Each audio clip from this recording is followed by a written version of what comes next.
Bom dia para todos e bem-vindos. Hoje nós estamos na nossa 63ª Happy Hour e temos a honra e o prazer de receber o desembargador, senhor Caetano da Fonseca Costa. Bem-vindo, desembargador. O desembargador é do Tribunal de Justiça do Rio de Janeiro, mestre em Direito pela UNESA, mestre e doutorando pelos Direitos Humanos pela Universidade de Barcelona, que vai nos presentear com o tema O Exercício da Alteridade e o Julgamento do Outro. Vamos aprender muito com ele. Muito bem-vindo, desembargador. Eu lhe passo o microfone. Bem-vindo a todos. Bom, muito obrigado. Eu queria agradecer a oportunidade de bater esse papo com vocês, tá, Mirelle? Eu quero agradecer a todas as pessoas que estão aqui nos assistindo, dizer que aqui nós vamos aprender, eu também com vocês. Aqui, para mim, é um bate-papo onde nós poderemos trocar muitas coisas importantes e a ideia que eu tenho é de não fazer nenhum tipo de palestra nem nada, mas é um encontro bastante informal, onde eu vou colocar algumas ideias que eu tenho pensado nos últimos anos. Quando você me qualificou, você me citou uma parte minha que eu tenho muito orgulho, que eu sou um doutorando. Então, não sou doutor ainda, aos 63 anos desafiando um doutorado, já com uma carreira sólida, já passando para a fase final. Eu acho que eu tenho muito orgulho disso, porque de estar enfrentando essa dificuldade nessa fase da vida. Estamos sempre aprendendo e trocando experiências. Eu gosto muito de falar com os jovens. Eu sei que você trabalha muito voltada, a sua instituição voltada para os jovens, para o investimento do futuro, né? Afinal de contas, o mundo que teremos mais à frente, vocês, jovens, que vão construir. Então, o que aconteceu antes de entrar na questão do meu livro, que foi divulgado? Eu gostaria de fazer algumas considerações sobre o mundo de hoje. E essas considerações servem para quem estuda direito, para quem estuda propaganda e marketing, para quem estuda ciência política, e eu acho que a gente precisa se contextualizar nesse mundo. É um mundo que mudou e tem mudado muito nos últimos tempos, né? A gente vive um sistema globalizado, onde as coisas estão se tornando hegemônicas, e não à toa, com significados muito únicos. E isso é muito perigoso para a nossa vida democrática. Os interesses dos capitais, dos grandes blocos econômicos, das grandes empresas multinacionais, eles têm o interesse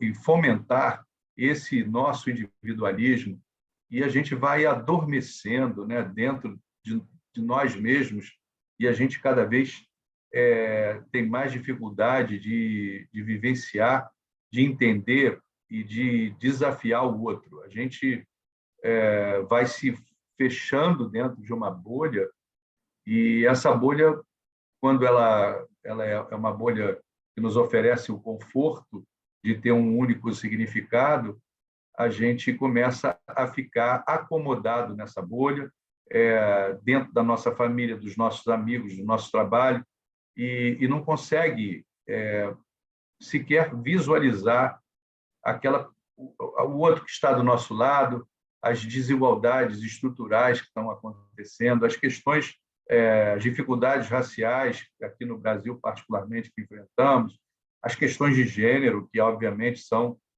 estruturais também. Resumindo, a gente, para julgar o outro, e é disso que a gente vai falar hoje um pouquinho, a gente precisa, em primeiro lugar, se conhecer um pouco mais. A gente precisa olhar no espelho todos os dias, a todas as horas, e fazer aquela pergunta básica: quem sou eu, né? O que eu estou defendendo? Porque a gente, sem querer, vai incorporando no nosso inventário de vida muitos preconceitos e muitas verdades que se tornam absolutas. E não à toa, né, elas vão incorporando e vão parecendo que são verdades que não precisam ser questionadas. Isso é um grande perigo, porque a gente mistura isso dentro da nossa formação e, quando vamos avaliar o outro, eu, por acaso, sou um juiz, mas a gente não precisa ser juiz para julgar, a gente está sempre julgando o nosso semelhante, né? Não institucionalmente, mas julgando as atitudes, o comportamento, enfim, as ideias dos nossos pares, daqueles que convivem com a gente, ou através dos instrumentos de comunicação e da mídia. E quando a gente emite essa opinião, a gente, sem querer, evidentemente, o faz trazendo para esse julgamento uma série de particularidades que a gente tem. Então, é preciso a gente conhecer essas particularidades para que a gente possa colocá-las nas gavetinhas corretas, né? Nos lugares certos, de forma que isso não atrapalhe o julgamento com uma pré-compreensão de um determinado fato que a gente já tem julgado. Então, se a gente já tem uma pré-compreensão definida, absoluta, que a gente não se propõe a alterar, obviamente que a gente já tem um julgamento pré-concebido de alguém ou de algum fato que a gente vai avaliar em relação àquilo que a gente acha que é correto. No caso do juiz, a gente fala da hermenêutica, da interpretação da lei, mas não precisa ser necessariamente um magistrado, pode ser qualquer pessoa, desde que tenha esse fenômeno da pré-compreensão definida e mal articulada dentro de nós. A gente vive num mundo onde há uma imensa carga de invisibilidade, é um mundo extremamente desigual. E essa desigualdade leva, a um primeiro momento, a uma invisibilidade. Nós temos uma tendência, dentro desse conforto que nos oferece o nosso espaço, a nossa bolha, né? Principalmente nós que somos de classes reconhecidamente privilegiadas, estamos num status onde não falta comida no nosso prato, onde temos alguma coisa de lazer, mesmo durante a pandemia, onde estudamos em universidades boas e podemos ter acesso a inúmeros aparelhos, computadores, celulares de ponta, etc., a não enxergar, por uma questão de comodidade mesmo, e isso tem aumentado um quantitativo enorme de pessoas que vivem invisibilizadas. As pessoas, moradores de rua, por exemplo, moradores de comunidade que estão sem emprego, pessoas que têm dificuldade de colocar comida no prato. Então, essa invisibilidade, eu acho que é a primeira barreira que nós precisamos ultrapassar quando julgamos o outro. Porque se a gente não enxerga o outro como ele é, como ele deve ser, como que nós podemos julgar essa pessoa se a gente não enxerga essa pessoa sequer dentro do contexto que ela vive? Então, essa invisibilidade, eu acho que é a primeira barreira que nós precisamos ultrapassar.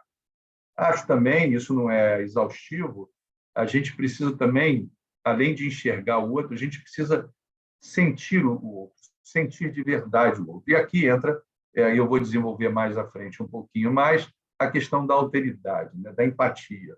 Então, a nossa preparadíssima Djamila Ribeiro, que tem uma obra sobre o lugar de fala, o lugar de fala não é exclusivo, não porque eu sou um homem branco, de olhos azuis, que eu não possa ocupar o lugar de fala de uma pessoa negra, por exemplo. Eu tenho e devo ocupar, porque é importante que eu faça, mas isso requer um preenchimento de requisitos essenciais, né? Em primeiro lugar, para você fazer uma alteridade correta dentro de uma situação, por exemplo, se eu estou a julgar a conduta ou a situação de uma mulher, por exemplo, é preciso, para que eu ocupe esse lugar de fala, que eu tenha noções essenciais de onde se encontra essa mulher, né? Eu tenho que, para que eu possa ocupar o lugar de fala de forma regular, eu tenho que saber, dentro de uma estrutura social, de uma estrutura econômica, aonde está a mulher. E a mulher ainda está, infelizmente, abaixo do homem. Então, é preciso que eu reconheça toda essa desigualdade estrutural que vem da colonização, que vem da cultura brasileira, que vem de todos esses benefícios que nós, homens, recebemos e ainda controlamos, para que eu possa ocupar adequadamente o lugar de fala, né?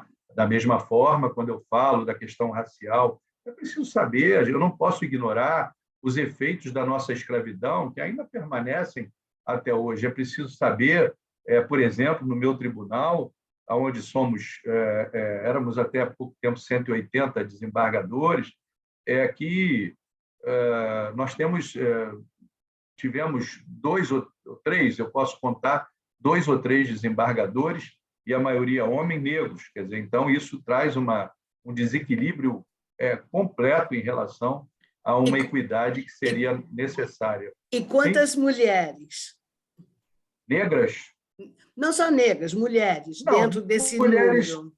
sim, mulheres hoje, eu não tenho o número exato, mas como desembargadores, mulheres hoje no estado do Rio de Janeiro, nós temos um quantitativo que chega perto dos 50%.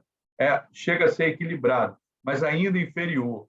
Mas, de qualquer forma, isso aqui é a realidade, por acaso, do nosso estado do Rio de Janeiro. Mas, pelo Brasil afora, com certeza, há tribunais onde, com certeza que, salvo engano, não existem mulheres, ou, quando muito, existe uma mulher no meio de 20, 25 homens. Então, tribunais menores. Agora, aqui no Rio de Janeiro, eu posso ver essa estatística, mas eu posso dizer, porque componho lá o tribunal, que nós temos até um certo equilíbrio com relação a homens e mulheres. Mas, com relação à questão racial, nós estamos absolutamente atrasados e muito descompensados. Então, falar de raça aqui no Brasil, falar de uma situação que envolve a questão racial, obviamente, não desconhecer todas as estruturas que foram predominantes durante a escravidão na economia do Brasil, durante vários séculos, e que hoje têm efeitos drásticos. Então, não podemos falar de mérito, na questão meritória, quando fazemos um concurso público, por isso se explicam as cotas raciais, porque, evidentemente, há uma desigualdade estrutural muito grande. Então, para falar corretamente e ocupar esse lugar de fala, no sentido de se fazer uma alteridade correta, é preciso que não se desconheça essa situação histórica e política, digamos assim. Basicamente, uma situação política histórica, onde a pessoa que está avaliando, que está julgando essa situação, não pode desconhecer, porque, se ela desconhecer, ela não estará fazendo uma autoridade adequada. Então, eu diria que a sensibilidade, né?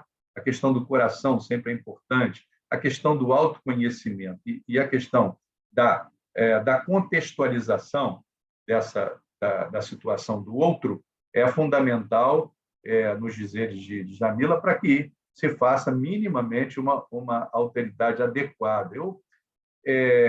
Eu gostaria, com relação a essa alteridade, Meirelles, eu gostaria de lembrar uma coisa, aos que estão me ouvindo, que é muito importante. A gente, como é que eu vou dizer? A gente tem uma maneira várias maneiras de enxergar o fato em si, né? O quadro, digamos. Você olha para um quadro e você olha rapidamente para um quadro. Você vê uma paisagem e daquela paisagem, você tira uma ideia rápida e superficial daquilo que você viu.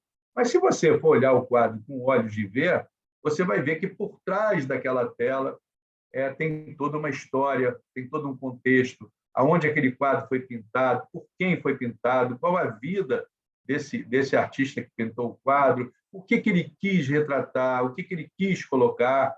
Então, eu cito um exemplo que me chamou a atenção.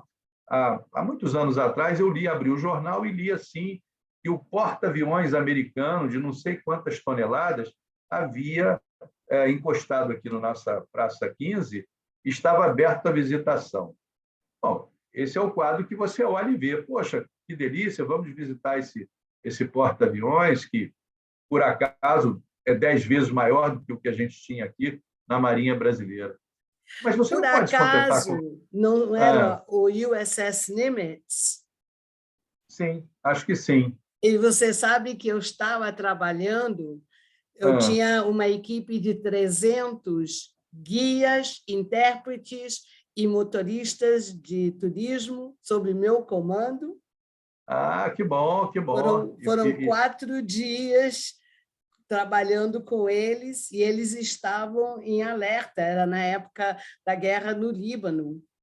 Sim, exatamente. Então, olha só, isso confirma que, na verdade, ele não estava aqui apenas, ou muito menos, para visitação.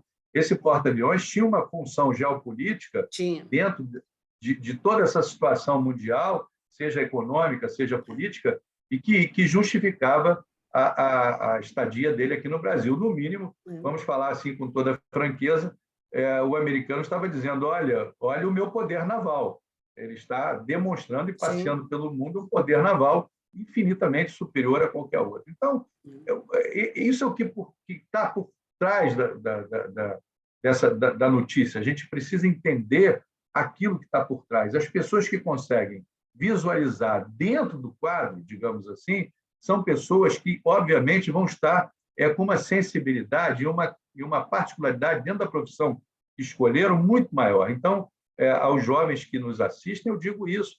Procurem sempre enxergar para além daquilo que todo mundo vê, sabe? Procurem enxergar o verdadeiro contexto da notícia, da política, do fato em si, da história, usando os seus conhecimentos. O direito é uma ciência, não há dúvida, eu, pelo menos, assim o entendo, mas é uma ciência que não pode ser entendida sem a antropologia, sem a história, sem a filosofia, porque ele usa de conceitos agregadores para poder explicar aquele fato social que você irá julgar, para você saber o sentido daquilo. Então, quando você se preocupa apenas com a aparência, você pega e faz uma aplicação, o juiz, no caso, uma aplicação de lei também superficial e hoje em dia há uma tendência, porque cobra-se muito a rapidez do acesso à justiça, é razoável que se faça assim, mas é preciso que você contextualize. Então, sempre que vocês, jovens, forem na profissão, ver alguma ideia ou ver alguma fotografia, eu separei aqui umas fotografias, eu vou compartilhar com vocês. Então, vamos lá. Vamos ver se eu acho aqui. Eu não sei se eu estou achando. Your screen sharing. Será que é esse verde aqui? Não. Deixa eu ver se... A foto devia estar na barra da sua tela, eu acho. Deixa eu ver se eu compartilho aqui. Está aqui uma foto, vamos ver se ela aparece. Só um minutinho. Apareceu, está por trás aí, vocês estão vendo. Essa é uma comunidade pobre, onde dá para ver um pedacinho da foto, não dá? Não, a foto está perfeita, está bem grande. Está perfeito. Então, muito bem. Primeira opção, vamos lá. A pessoa olha para essa foto e o que ela vê? Vê uma favela, uma comunidade pobre, aqui provavelmente do Rio de Janeiro ou de qualquer outro lugar, onde você está vendo uma série de casas. Agora, vamos olhar de verdade para essa foto? Vamos olhar de verdade para essa foto. Se você olhar de verdade, você começa a enxergar o quê? Bom, eu consigo enxergar as pessoas que estão dentro dessas casas. Sabe? Eu vou dizer para vocês o que eu enxergo. Eu acho pessoas majoritariamente negras, pobres, que estão passando, que não necessariamente tenham comida no prato, mas que precisam se alimentar, precisam trabalhar, são trabalhadores informais que, com certeza, ganham a vida de forma bastante dura, bastante difícil. Então, quando você consegue se introjetar dentro desse universo, dessa comunidade, provavelmente dominada pela milícia ou pelo tráfico, e por aí vai. Então, quando você entra, sai desses muros, dessas paredes, e consegue se colocar dentro desse universo onde eles vivem, né, com as dificuldades prováveis que você, mesmo sem nunca ter entrado, mas você tem que contextualizar politicamente, historicamente, as pessoas que vivem ali, porque o E mundo são sem pessoas... atletas, Exato, desembargadores são isso, bem atletas, lembrado. porque para Isso, chegar lá em cima, subir, aí você isso. esqueceu alguma coisa no mercado, você tem que descer tudo de novo. Sim, exatamente. E tem, provavelmente tem trabalhos sociais muito interessantes, desenvolvidos pelas associações, Tem, mas ainda é uma parte esquecida do ponto de vista político, né? Porque é, a gente precisa, o Estado está ausente, então é, não há redes de esgotos, é, questão sanitária, o gás é comercializado acima do preço, energia elétrica, a maioria é, vive informalmente, enfim, você precisa enxergar o que de fato tem. Isso não é um sim. amontoado de casa, isso aqui é um lugar onde vivem milhares de pessoas que vivem em condições de dignidade abaixo do aceitável. Então, Sub-humanas, sub-humanas. sub-humanas. Então, é preciso saber como se faz o atendimento médico, a moradia é provisória, completamente irregular. E Então, tem uma série perigosa, de... e perigosa, Sim, porque a perigosa, maioria não tem profundidade de sustentação. Elas são exato. literalmente, parece, sabe aquelas casas que você faz com o baralho, que você vai Sim, sim, botando, chega um sim, ponto, desaba tudo. e desaba tudo. Então, é preciso enxergar para além do que está aqui na foto. É, Você tem que enxergar como isso foi construído, da onde vem. Essas comunidades geralmente vêm depois, quando nós sabemos como a escravidão teoricamente acabou sim, no Brasil, porque não acabou, mas ela teoricamente acabou.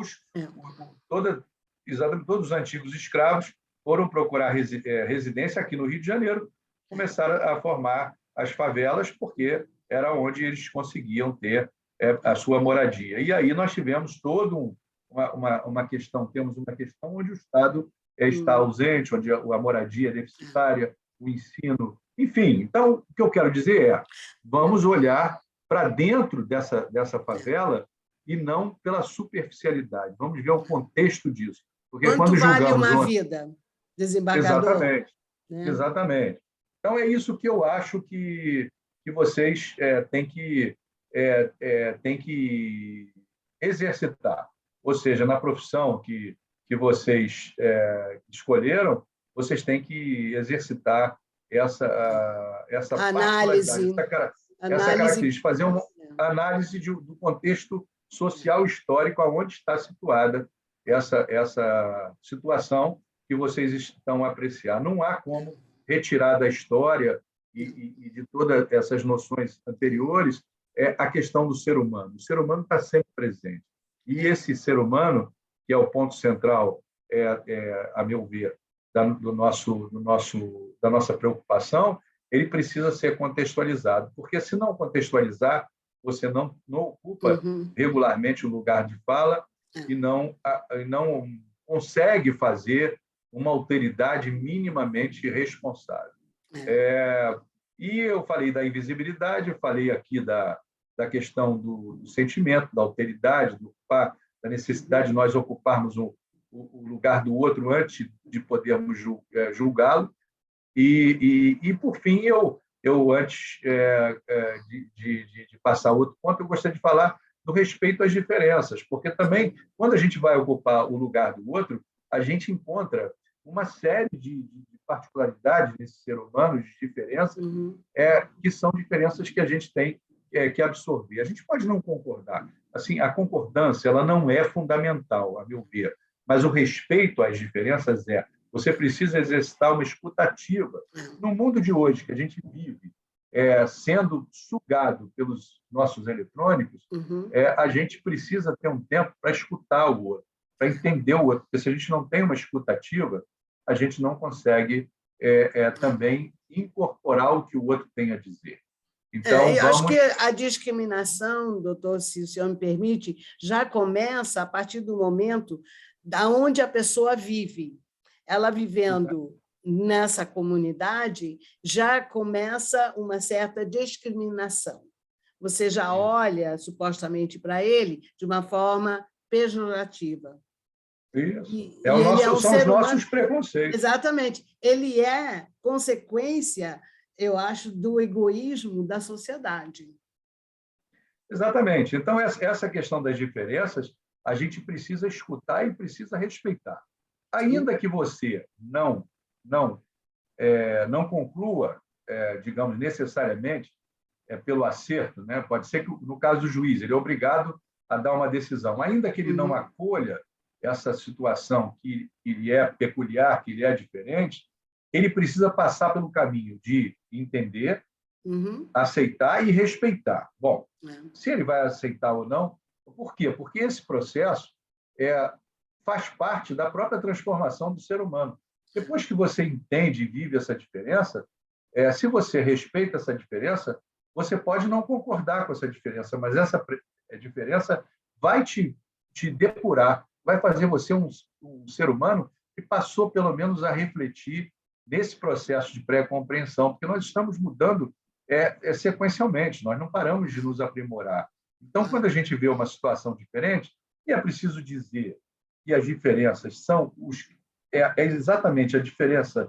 O outro é aquilo que nos identifica, porque eu me identifico na diferença do outro, né? Eu posso dizer, né, que tenho uma situação financeira tal, porque eu me comparo com aquele que não tem ou aquele que tem mais. Então, a particularidade do outro é aquilo que nos define enquanto ser humano. E então, dá condições. Você tem que dar exatamente, condições para essas sou. pessoas. De saber quem eu sou. Então, é preciso que eu respeite e tente conhecer um pouco dessas diferenças para poder, digamos assim, viver a história do outro, ou tentar viver a história do outro, de forma que eu até possa, no final, dizer, olha, eu não concordo, mas eu vivenciei, eu respeitei. E, com isso, esse chip que tem na minha cabeça, esse chip que muitas vezes ele está sempre em mutação, ele possa ir se depurando. E eu, depois de certo tempo, possa entender que talvez as minhas concepções elas possam ser, se não totalmente modificadas, atenuadas ou oxigenadas, ou, de alguma maneira, flexibilizadas para que eu possa vivenciar situações diferentes com outro tipo de compreensão, de pré-compreensão, que não seja tão assim inflexível como era no passado. Então, é preciso que a gente aceite essas mudanças e respeite essas mudanças. Então, invisibilidade, alteridade e respeito às diferenças, eu acho, na minha visão, que são 3 características básicas para você falar de julgamento do outro, né? Um julgamento que a gente faz, eu repito, de toda forma.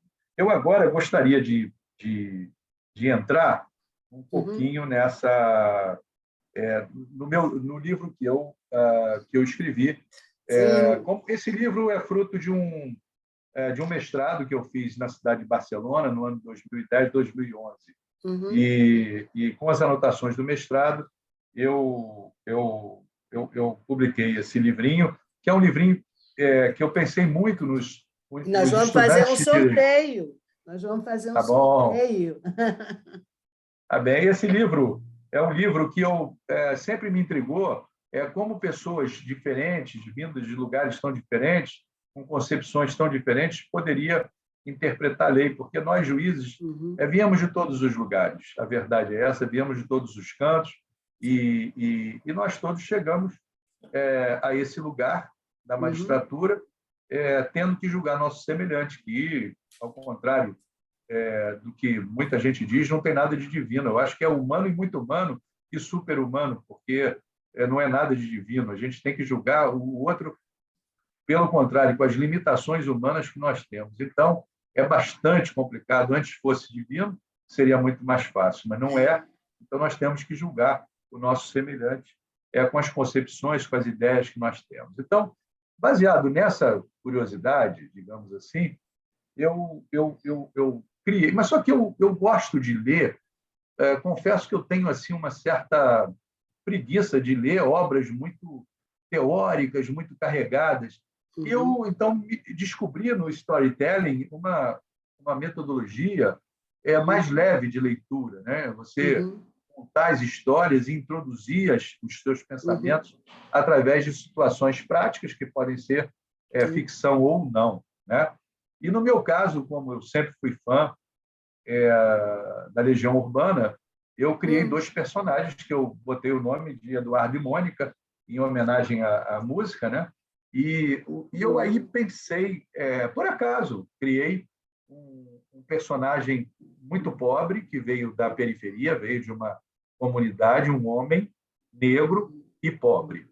E a outra personagem, ao contrário, é mulher, é branca e é de classe média alta, não é? E então eu cito essas personagens, faço uma introdução em relação à vida de cada um, das dificuldades que principalmente o Eduardo ultrapassou, e chego num lugar comum, porque todos dois sempre sonharam em entrar para a magistratura, em serem juízes. E aí eu depois de criar esses personagens, eu começo faço a ligação entre eles, que eles se encontram como juízes novos, tomando posse no mesmo concurso. Então, ambos conseguiram. Evidentemente, não preciso dizer que o Eduardo, com muito mais dificuldade, ultrapassando barreiras sobre-humanas, ele consegue se tornar um juiz, e a Mônica também. E eles são amigos e começam a dialogar. Por quê?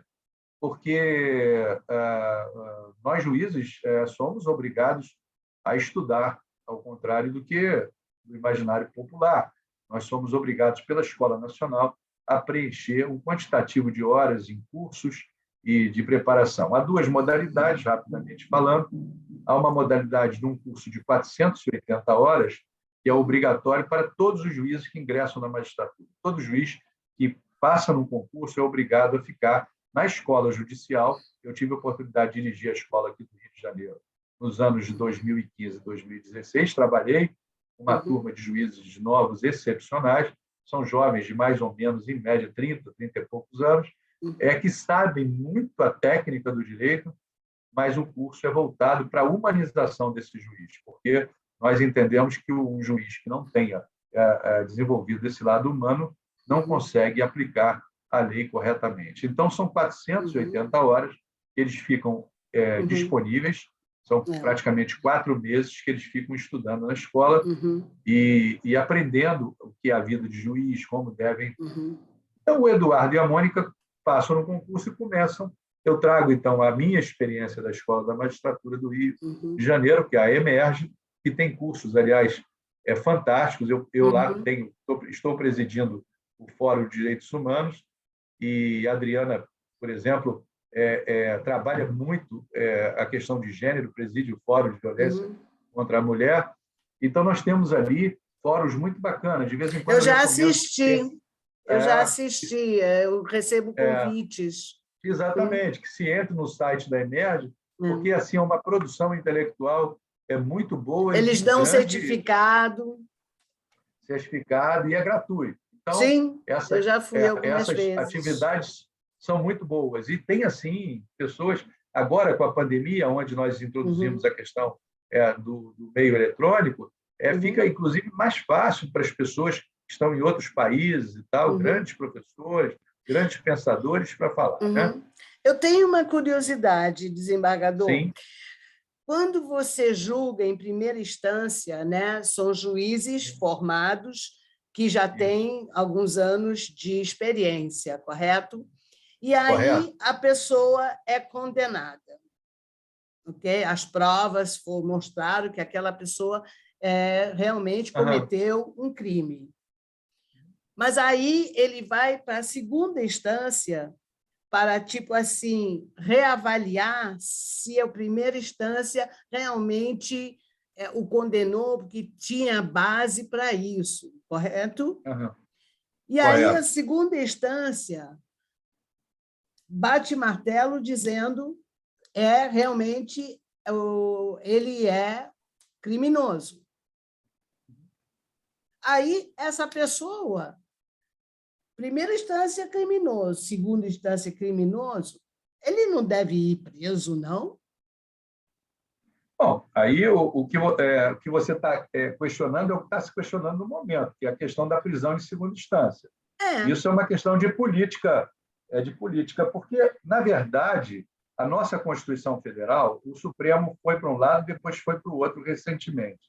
O Supremo Tribunal Federal, que conduz a nossa política interna, política judicial, e firma os precedentes, etc., havia sempre o entendimento de que precisaria o trânsito em julgado para a prisão.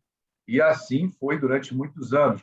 Isso baseado na questão principiológica da nossa Constituição Federal, que traz a presunção de inocência como um princípio sagrado. Depois, por questões políticas e eventualmente jurídicas, o Supremo mudou para entender, né, entender que a prisão poderia acontecer depois da condenação em segunda instância, entendendo que já havia indícios suficientes de autoria, de materialidade. E agora, recentemente, voltou à posição anterior, porque o quórum também de julgamento foi muito apertado, diga-se de passagem, e agora voltou para reforçar, digamos, a questão da prisão em primeira instância. Mas foi bom você me perguntar isso, porque eu compartilhei uma imagem que eu vi recentemente, me chamou a atenção, foi noticiado no YouTube. Esse rapaz que está nessa fotografia, se não me engano, se chama Johnny, ele o senhor vai mostrar a foto? Não está aparecendo, não? Não, a foto ainda está das casas. Mas Aí você tem que fechar lá em cima, essa, e abrir a outra, desembargador. Tá bom, agora... Bom, eu não sei, eu me perdi aqui. Mas então, eu vou fazer o seguinte. Eu vou falar sobre isso e depois quem quiser que pode ver no... Se o senhor quiser, pode desabilitar o share. Não, eu não vou mexer muito, não, porque... Não, é só para abrir a tela. Só para abrir a nossa tela. Lá em cima. A tela não está aberta? Aperta o Stop Share, Caetano. Stop Share, lá em cima. Lá em cima não está aparecendo nada, não. Stop Share vermelho. Stop não Share. está aparecendo, eu posso aumentar Stop aqui a Share em tela. vermelho. Espera aí. New Share, é isso? Lá em cima. Espera aí. Vai aparecer uma barra em cima. Agora apareceu a foto. Agora apareceu do menino. Apareceu? Do menino com... estava. Agora bom, fechou. Mas não faz mal. A gente viu a foto que saiu na mídia. Vamos ver. Espera aí. Eu vou ver aqui porque eu tenho como... Não tenho. Ora. O senhor não achou a foto? Não achei. Espera aí. Bom. Deixa eu ver aqui se eu consigo. Fica na barra embaixo. Não. Bom, não estou vendo aqui. Mas... Aí o senhor pode fechar lá em cima o Stop Sharing. Isso, agora já fechei. Tá bom, perfeito. Mas a gente viu a foto. A foto... Ela não está aparecendo na barra para mim, não. O senhor fez o share. O senhor fez o share de novo. Bom, mas deixa não tem assim, problema. Deixa assim. Eu vou falar para vocês. A foto é um rapaz de 18 anos, eu acho. Saiu na mídia. Saiu na mídia. Estava transportando de motocicleta uma quantidade até razoável, significativa de drogas. E ele mandaram ele parar numa barreira policial, ele avançou e foi depois dominado e ele correu, largou a moto, correu mais 300 metros e ali o policial de motocicleta o dominou. Então, o que faz o policial? O policial diz a ele, olha, já que você é um atleta e correu 300 metros, vai correr de volta. Prende, algema o rapaz, até aí, mas prende ele algemado na motocicleta e sai e volta, obrigando o rapaz a correr do lado da moto, e depois não aparece no filme, mas foi noticiado que ele chega a cair e é arrastado pelo policial até o acampamento. Então, vamos analisar essa foto dentro daquela perspectiva que eu propus a vocês no início da nossa conversa. Muito bem. Há pessoas que vão olhar assim, dizendo assim, bom, esse vagabundo não trabalha, é traficante de droga, fugiu da polícia. Eu acho que ele mereceu ser punido e arrastado por esse policial. Mas o policial agiu fora da lei, não pode fazer isso. Claro que não pode. Mas ele mereceu, foi um castigo bem aplicado. Esse é o entendimento de quem olha esse fato com a superficialidade de quem não quer ver, não quer entender, não quer contextualizar política e socialmente o que está acontecendo. Eu não vou aqui dizer que provavelmente esse jovem é fruto do meio que ele vive, que ele precisa... Eu não vou defender, todo mundo sabe disso. O ato, a gente sabe que o ato é contra a lei. Ele está com drogas, mas você não tem o direito de... Não tem o direito de fazer isso. Por quê? Por que isso? A repercussão que isso traz, ela não se limita a esse jovem. Não, é uma terra sem lei. É uma terra sem lei. Isso é um abuso de autoridade. As coisas começam assim. Depois podemos chegar futuramente a um Talibã, onde se mata porque o sujeito roubou um prato de comida. Isso aciona, dá uma mensagem à sociedade que você pode julgar se você não concorda e você elimina, executa aquela pessoa, não importa quem seja. Isso abre um precedente muito, muito perigoso na sociedade. Muito perigoso. O policial prendeu, julgou e executou. Então, a figura do juiz deixa de ser necessária e nós temos aí um precedente terrível. Mas as pessoas que olham esse fato de forma superficial não têm a menor ideia das consequências que isso pode trazer. Porque, a partir do momento que você, e aí eu volto lá para o início, não está mais se indignando com uma situação dessa, não está se solidarizando com essa pessoa, independente do que ele fez ou do que ele é, você está simplesmente se fechando nessa bolha onde você se encontra e não se responsabilizando por um mundo melhor, por um mundo democrático, por uma vida democrática. Então, essa situação que nós não podemos ignorar. Quando nós enxergamos um fato desse, nós não podemos nunca dizer, e eu aposto que nessa hora os celulares, os grupos estão assim, bem feito, bandido, que bom que caiu no chão e se arranhou, que policial bom. O senhor sabe que uma coisa que eu sempre falo também, por exemplo, quando você tem o terrorista que se explode e ele mata inocentes ao redor.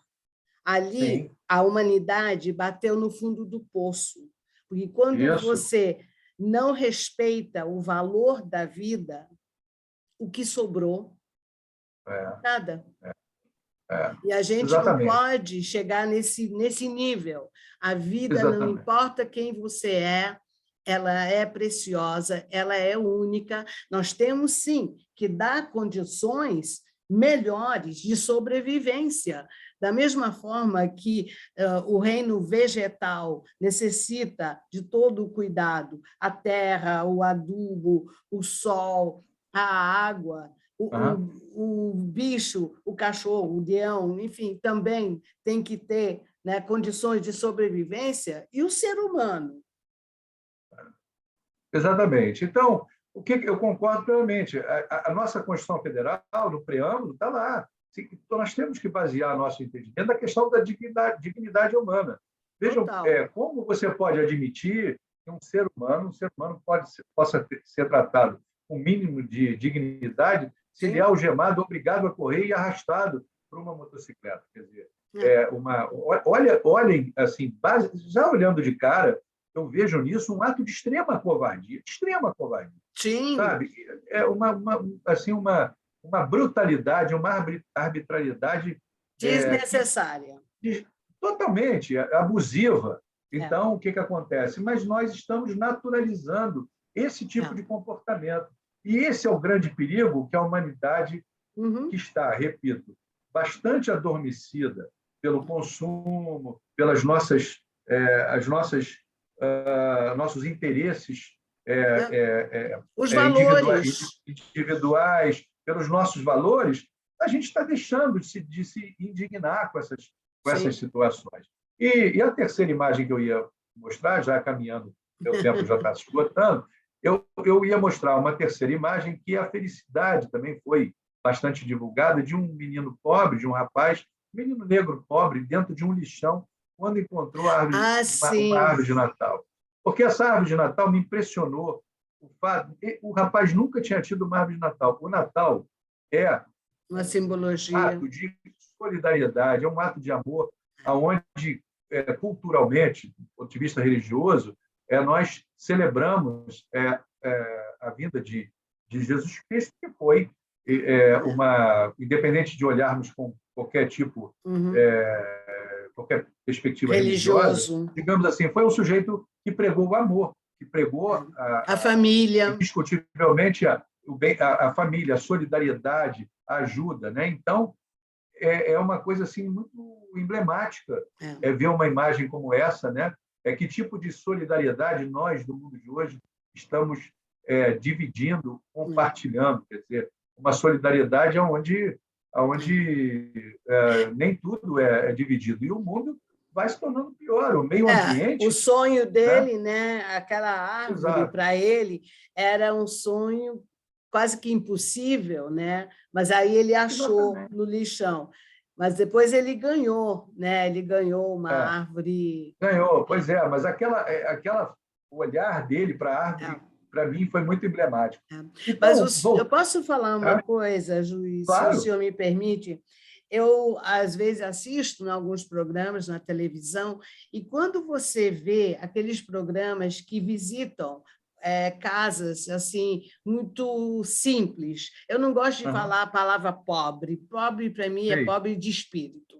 Mas para família de nível bem simples da nossa sociedade, e você observa o semblante daquelas pessoas, e quando a casa é reformada e aquela família volta para a sua residência, e eles veem que aquilo tudo foi limpo, foi reconstruído, né? O olhar, o brilho, né? A dignidade humana escrita no rosto de cada um, sabe? Eu existo, eu sou importante, né?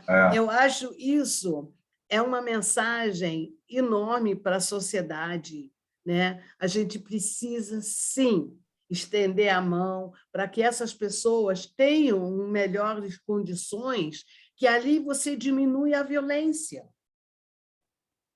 Exato. Eu acho que todo mundo tem que contribuir um pouquinho. E foi isso, então, que me levou a escrever esse livro, porque eu trabalho, então, esses dois personagens, e no correr do curso, repetindo a minha experiência enquanto fui diretor da Escola da Magistratura, e é muito bom trabalhar com esses jovens que são eles têm um olhar assim muito vivo, né? Aquela coisa de vou consertar o mundo, quero consertar, quero contribuir. Então, é muito confortante trabalhar e estimulante trabalhar com esses jovens.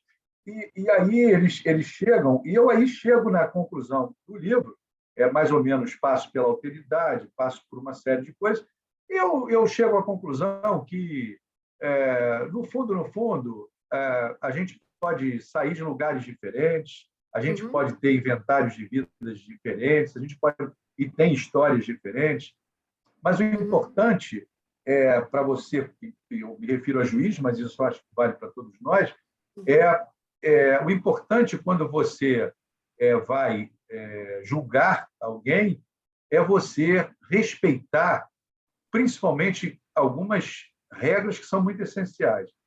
E a maior delas, como você mesmo falou, a questão da dignidade da pessoa humana. Então, você tem que respeitar as diferenças, você tem que enxergar a pessoa que você de verdade, você tem que ocupar o lugar dessa pessoa contextualizado. E aqui, então, esse livro é um livro que termina, e depois, na pandemia, eu me incentivei, porque em janeiro do ano passado eu estive em Sevilha, já, por sorte, voltei quase junto com essa pandemia horrorosa e fiz um curso lá de imersão na Pablo de Olavide, na universidade, sobre teoria crítica do direito.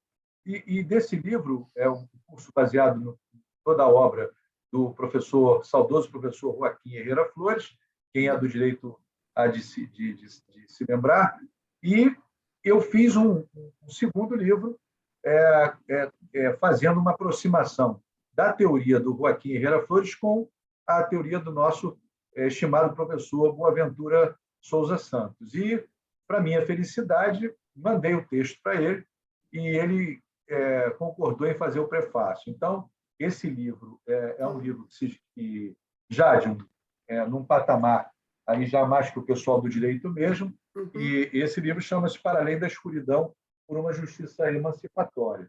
Eu tenho um exemplar para vocês também, se vocês quiserem, e é um livro aí já onde eu faço esse paralelo entre esses dois pensamentos. Então, vou fazer uma coisa. Eu tenho aqui os nomes das pessoas que estão aqui conosco e eu vou sortear, então, os dois.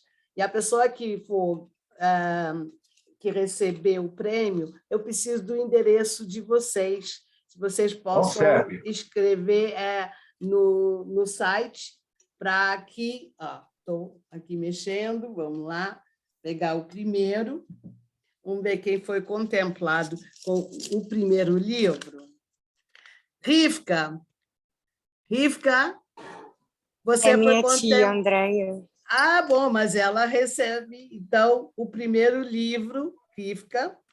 Então, Rivka, você passa o seu endereço para... Bom, Juju, vamos ver agora o outro.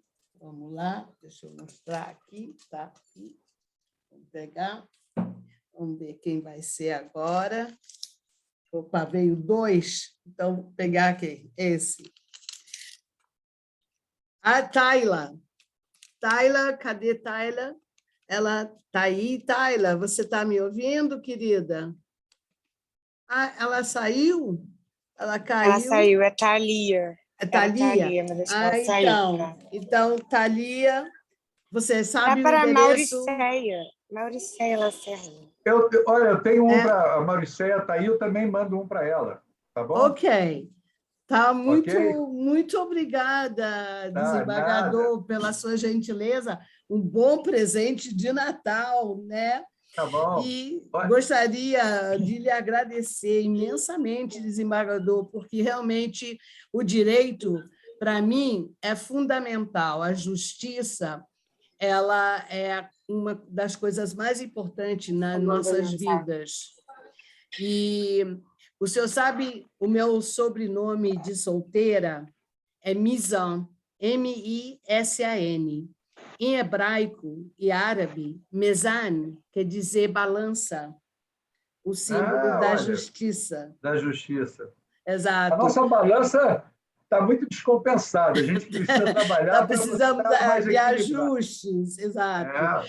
Vamos trabalhar para que isso venha acontecer, e isso se baseia muito, então, também no trabalho que a Together for Peace desenvolve, né, por um mundo mais justo, mais equilibrado, dando respeito, oportunidade e dignidade. Gostaria de passar de novo a palavra para as suas considerações. Como o senhor disse, o horário, estamos quase em cima da hora.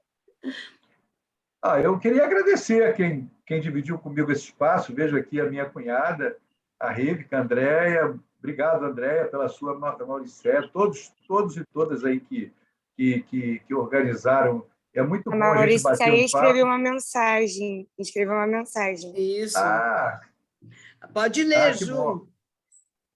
Felicidade, obrigada. Que 2022 seja pleno em realizações. Lutar por justiça é construir um mundo melhor. Muito E a bem, Andrea ótimo. disse muito obrigada. Olha só, o que eu Ok. digo para vocês, as minhas palavras finais, muito obrigado, é o seguinte: vamos olhar através da tela a primeira imagem e nunca vamos nos contentar com a primeira imagem da tela. Vamos enxergar o que está por trás dela. E isso vai fazer a diferença de todo mundo.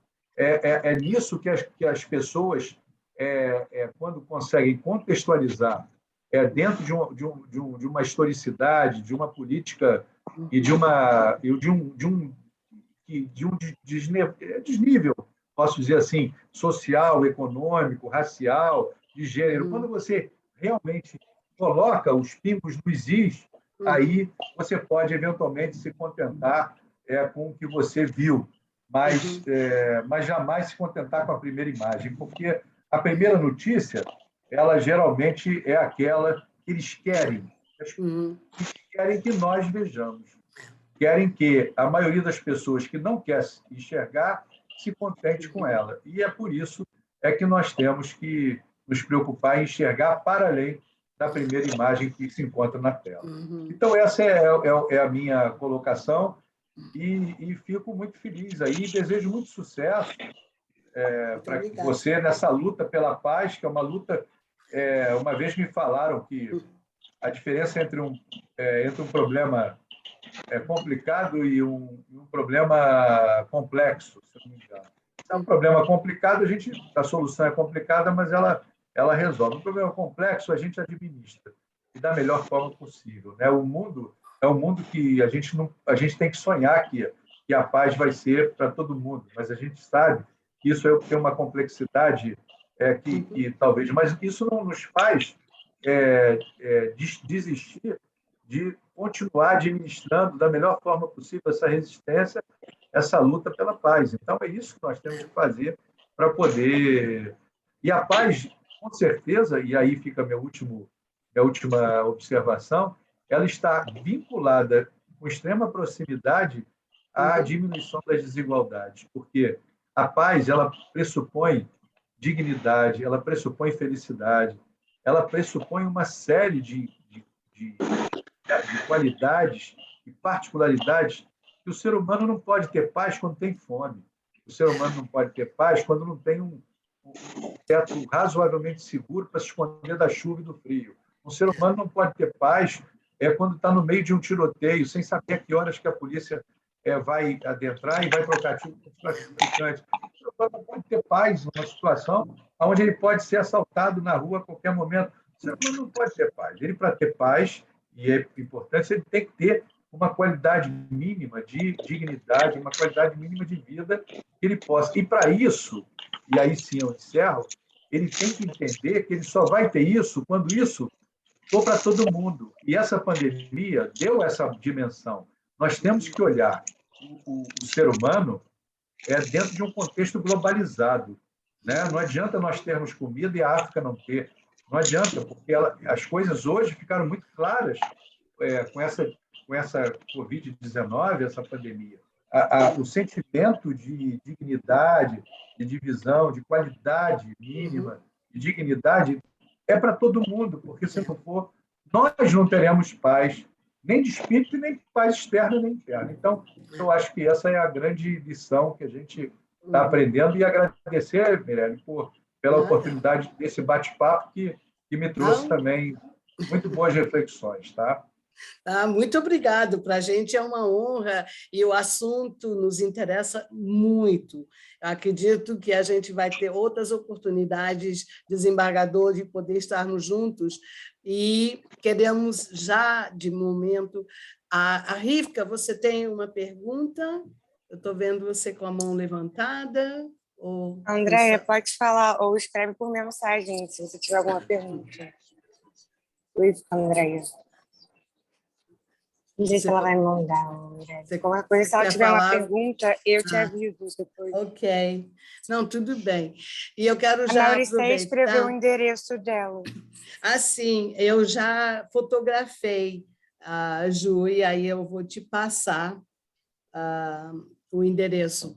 Mas eu quero já, de momento, agradecer imensamente pelos livros que foram sorteados e dizer para todo mundo que essa foi a nossa última happy hour desse ano, de 2021.